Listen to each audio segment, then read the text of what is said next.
जय माता दी दोस्तों। सप्तम स्कंद अतः नवमो अध्याय।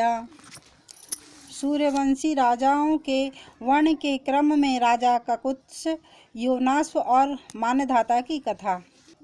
व्यास जी बोले, हे राजन, किसी समय अष्टका श्राद्ध के अवसर पर बुद्धिमान भूपति इक्ष्वाकु ने विकुक्षी को आज्ञा दी कि हे पुत्र, इस समय वन में जाकर श्राद्ध के लिए शीघ्र ही आदरपूर्वक पवित्र कव्य ले आओ। राजा के इस प्रकार कहने पर विकुक्षी आयुध धारण करके तुरंत वन की ओर चल पड़ा। वहां जाकर वह थक गया तथा भूख से व्याकुल हो उठा। इस कारण से वह अष्टका श्राद्ध की बात भूल गया और उसने वन में ही एकत्रित किए गए श्राद्ध द्रव्य के कुछ अंश का भक्षण कर लिया और बचा हुआ लाकर पिताजी को दे दिया। तब प्रोक्षण के निमित्त समक्ष लाए गए उस कव्य को देखकर और फिर उसे श्राद्ध के लिए अनुपयुक्त जानकर मुनिश्रेष्ठ गुरु वशिष्ठ अत्यंत कुपित हो उठे। भोजन से शेष बचे हुए द्रव्य का श्राद्ध में प्रोक्षण नहीं करना चाहिए, ऐसा नियम है। इस पाक दोष के विषय में वशिष्ठ ने राजा को बता दिया। गुरु वशिष्ठ के कथानुसार अपने पुत्र विकुक्षी का वह दुष्कर्म जानकर विधि लोप के कारण उन्होंने उसे अपने देश से बाहर निकाल दिया। वह राजकुमार तभी से ससाद इस नाम से विख्यात हो गया। वह ससाद पिता के कोप से किंचित भयभीत होकर वन में चला गया। वह विकुक्षी वहां वन्य आहार पर जीवन यापन करते हुए धर्मपरायण होकर रहने लगा। तत्पश्चात पिता की मृत्यु हो जाने पर उस मनस्वी ससाद को राज्य प्राप्त हो गया और वह शासन करने लगा। उस अयोध्यापति ससाद ने स्वयं सरयू नदी के तट पर अनेक यज्ञ संपन्न किए। उस ससाद को एक पुत्र हुआ जो ककुत्स इस नाम से प्रसिद्ध हुआ। उस ककुत्स के इंद्रवाह और पुरंजय ये दो नाम और भी थे। जमजे बोले, हे निष्पाप मुने, उस राजकुमार के अनेक नाम कैसे हुए? उसके जिस जिस कर्म के कारण ये नाम हुए वह सब मुझे बताइए। व्यास जी बोले, हे राजन, शशाक के स्वर्गवासी हो जाने पर ककुत्स राजा बने। वे धर्मज्ञ ककुत्स पिता पितामह से परंपरा प्राप्त राज्य पर बलपूर्वक शासन करने लगे। उसी समय सभी देवगण दैत्यों से पराजित होकर तीनों लोकों के स्वामी अविनाशी भगवान विष्णु की शरण में गए। तब सनातन भगवान श्री हरि उन देवताओं से कहने लगे। भगवान विष्णु बोले, हे श्रेष्ठ देवगण, आप लोग ससाद पुत्र राजा ककुत्स से युद्ध में सहायक बनने के लिए प्रार्थना कीजिए। वे ही युद्ध में दैत्यों को मार सकेंगे। वे धर्मात्मा ककुत्स धनुष धारण करके सहायता के लिए अवश्य आएंगे। भगवती पराशक्ति की कृपा से उनके पास अतुलनीय सामर्थ्य है। हे महाराज, भगवान विष्णु की यह उत्तम वाणी सुनकर इंद्र समेत सभी देवतागण अयोध्या में रहने वाले ससाद पुत्र महाराज ककुत्स के पास जा पहुँचे। राजा ककुत्स ने उन आए हुए देवताओं का धर्म पूर्वक अत्यंत उत्साह के साथ पूजन किया और इसके बाद वे उनसे आने का प्रयोजन पूछने लगे। राजा बोले, हे देवगण, मैं धन्य और पवित्र हो गया। मेरा जीवन सार्थक हो गया जो कि आप लोगों ने मेरे घर पधार कर मुझे अपना माननीय दर्शन दिया है। हे देवेश्वरों, आप मुझे अपने कार्य के विषय में बतलाइए। आपका वह कार्य चाहे मनुष्यों के लिए परम दुस्साध्य ही हो, मैं वह महान कार्य हर प्रकार से संपन्न करूँगा। देवता बोले, हे राजेंद्र, हमारी सहायता कीजिए। सचिपति इंद्र के सखा बन जाइए और देवताओं के लिए भी अजय महान दैत्यों को युद्ध में परास्त कर दीजिए।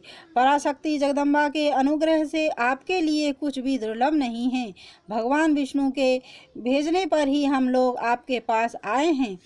राजा बोले, हे श्रेष्ठ देवतागण, यदि इंद्र उस युद्ध में मेरा वाहन बने तो मैं अभी देवताओं की ओर से सेनापति बन जाऊंगा। मैं इसी समय इंद्र पर आरूढ़ होकर युद्ध क्षेत्र में जाऊंगा और देवताओं के लिए युद्ध करूंगा। मैं यह सत्य कह रहा हूँ। तब देवताओं ने इंद्र से कहा, हे सचीपते, इस समय आपको यह अद्भुत कार्य करना है। आप लज्जा छोड़कर राजा ककुत्स का वाहन बन जाइए। उस समय इंद्र बड़े संकोच में पड़ गए। फिर भगवान श्री हरि के बार बार प्रेरणा करने पर वे तुरंत एक ऐसे वृषभ के रूप में प्रकट हो गए मानो भगवान रुद्र के दूसरे वाहन नंदी ही हो। तब संग्राम में जाने के लिए वे राजा उस वृषभ पर चढ़े और उसके ककुद पर बैठे। इसी कारण से वे ककुत्स नाम वाले हो गए। उन्होंने इंद्र को अपना वाहन बनाया था, इसलिए वे इंद्रवाहक नाम से प्रसिद्ध हुए और उन्होंने दैत्यों के पुर नगर पर विजय प्राप्त की थी, इसलिए वे पुरंज नाम वाले भी हो गए। तत्पश्चात उन महाबाहु ककुत्स ने दैत्यों को जीतकर उनका धन देवताओं को दे दिया और फिर वहां से प्रस्थान करने के लिए देवताओं से पूछा। इस प्रकार इंद्र के साथ राजश्री ककुत्स की मैत्री हुई। महाराज ककुत्स महान प्रसिद्ध राजा थे। उनके वंश में उत्पन्न सभी राजा ककुत्स नाम से पृथ्वी लोक में अत्यधिक प्रसिद्ध हुए। राजा ककुत्स की धर्मपत्नी के गर्भ से एक महाबली पुत्र उत्पन्न हुआ। राजा ककुत्स की धर्मपत्नी के गर्भ से एक महाबली पुत्र हुआ जो अनेना नाम से विख्यात हुआ। उस अनेना को एक पृथु नामक पराक्रमी पुत्र हुआ। उसे साक्षात भगवान विष्णु का अंश कहा गया है। वह पराशक्ति जगदम्बा के चरणों का उपासक था। उन पृथु के पुत्र रूप में राजा विश्वरंधी को जानना चाहिए। उन विश्वरंधी के चंद्र नामक परम ऐश्वर्यशाली पुत्र हुए। वे चंद्रवंशी की प्रसिद्धि करने वाले कहे जाते हैं। उनके पुत्र यौवनाश्व थे जो परम तेजस्वी तथा महान बलशाली थे। उन यौवनाश्व के सासवंत नामक परम धार्मिक पुत्र उत्पन्न हुए। उन्होंने इंद्र के समान प्रतीत होने वाली सासवंती नाम की पुरी का निर्माण कराया।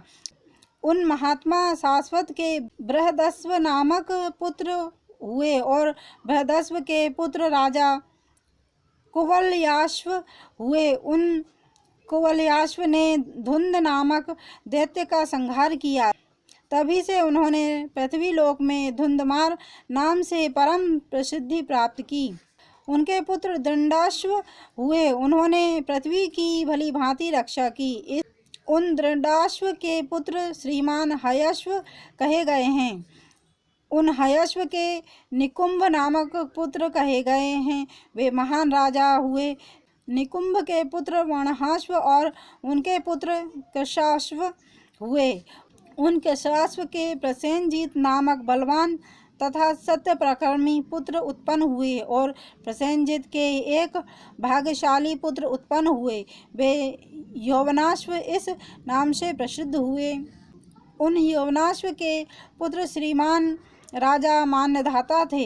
हे मानद, उन्होंने भगवती जगदम्बा को प्रसन्न करने के लिए महातीर्थों में 1008 देवालयों का निर्माण कराया था। ये माता के गर्भ से जन्म न लेकर पिता के उदर से उत्पन्न हुए थे। पिता की कुक्षिका भेदन कर उन्हें वहां से निकाला गया था। राजा बोले, हे महाभाग व्यास जी, उन महाराज मानधाता के जन्म के विषय में जैसा आपने कहा है वह तो असंभव सी घटना है। मैंने ऐसा ना तो सुना है और ना देखा ही है। अब आप राजा मान्यधाता के जन्म का वृतांत विस्तार पूर्वक बतलाइए। वह सर्वांग सुंदर पुत्र राजा यौवनाश्व के उधर से जिस प्रकार उत्पन्न हुआ उसे कहिए।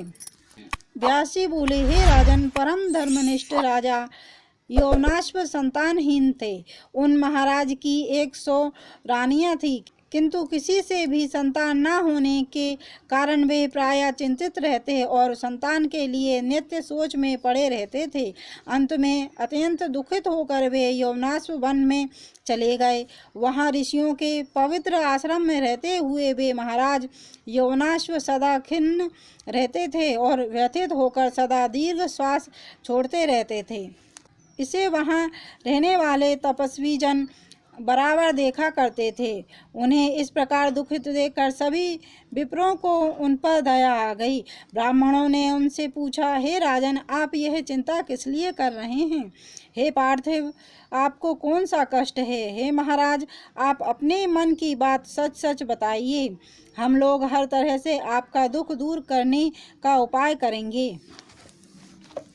यौवनाश्व बोले, हे मुनियों, मेरे पास राज्य, धन तथा उत्तम कोटि के बहुत से घोड़े विद्यमान हैं। दिव्य प्रभा से युक्त 100 साध्वी रानियां मेरे पास है। तीनों लोकों में मेरा कोई भी बलवान शत्रु नहीं है और मेरे सभी मंत्री तथा सामंत सदा मेरे आज्ञा पालन में तत्पर रहते हैं। हे तपस्वियों, मुझे एकमात्र दुख संतान ना होने का है। इसके अतिरिक्त दूसरा कोई भी दुख मेरी दृष्टि में नहीं है। हे विप्रों, पुत्रहीन व्यक्ति की ना तो सद्गति होती है और ना उसे स्वर्ग ही मिलता है। अतः संतान के लिए मैं सदा अत्यधिक शोकाकुल रहता हूँ। हे तपस्वियों, आप लोग महान परिश्रम करके वेद शास्त्रों के रहस्य जानने वाले हैं। मुझे संतान कामी के लिए करणीय जो उपयुक्त यज्ञ हो उसे सोच समझकर मुझे बताएं। हे तापसों, यदि मुझ पर आप लोगों की कृपा हो तो मेरा यह कार्य संपन्न करा दें। व्यास जी बोले, हे राजन, राजा यौवनाश्व की बात सुनकर दया से परिपूर्ण हृदय वाले उन ब्राह्मणों ने इंद्र को प्रधान देवता बनाकर अत्यंत सावधानी पूर्वक उन नरेश से एक यज्ञ करवाया। ब्राह्मणों ने वहां पर जल से परिपूर्ण एक कलश स्थापित कराया और राजा यौवनाश्व की पुत्र प्राप्ति के निर्मित वेद मंत्रों के द्वारा उस कलश का अभिमंत्रण किया। राजा यौवनाश्व को रात में प्यास लग गई, जिससे वे यज्ञशाला में चले गए।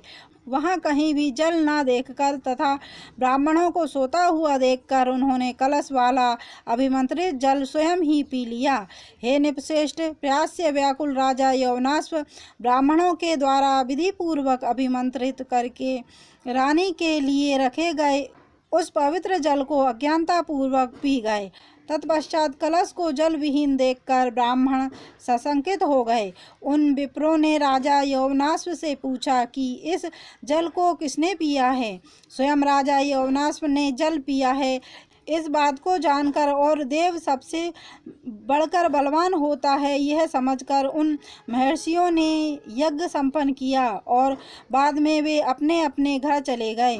तदंतर मंत्र के प्रभाव से राजा यौवनाश्व ने गर्भ धारण कर लिया। तब गर्भ के पूर्ण होने पर राजा की दाहिनी कोख का भेदन करके वे मान्यधाता उत्पन्न हुए। राजा के मंत्रियों ने पुत्र को बाहर निकाला। देवताओं की कृपा से राजा यौवनाश्व की मृत्यु नहीं हुई। तब चिंतित होकर मंत्री लोग यह कहकर जोर जोर से चिल्ला उठे, यह कुमार किसका दूध पिएगा? इतने में इंद्र ने उसके मुख में अपनी तर्जनी उंगली डाल दी और यह वचन कहा, मानधाता अर्थात यह मेरा दुग्ध पान करेगा। वे ही मान्यधाता नामक महान वंशाली राजा हुए। हे राजन, इस प्रकार मैंने उनकी उत्पत्ति का विस्तार पूर्वक वर्णन आपसे कर दिया। इति श्रीमद्देवी भागवते महापुराणे अष्टादशसहस्रस्यां संहितां सप्तम स्कंदे मान्यधाता उत्पत्ति वर्णनम नाम नवमो अध्याय। जय माता दी दोस्तों, हमें मोटिवेट करने के लिए चैनल को लाइक सब्सक्राइब कर वीडियो को शेयर अवश्य करें। Thank you so much.